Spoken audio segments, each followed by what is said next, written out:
In this quick tutorial, I'll show you how to turn off crash detection on your iPhone 14. If you don't want your iPhone to automatically contact emergency services after detecting a severe car crash, here's how to disable this feature. Let's get started. First, open the Settings app on your iPhone.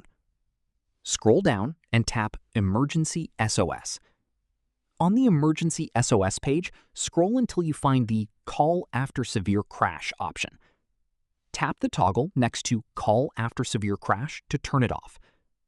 If a confirmation message appears, tap Turn Off to confirm your choice. Once disabled, your iPhone will no longer automatically call emergency services or notify your emergency contacts if a severe car crash is detected. Keep in mind that turning off crash detection means you'll need to contact emergency services manually if you're involved in an accident. If you ever want to enable the feature again, simply return to the Emergency SOS settings and turn Call After Severe Crash back on. That's it. Now you know how to turn off crash detection on your iPhone 14.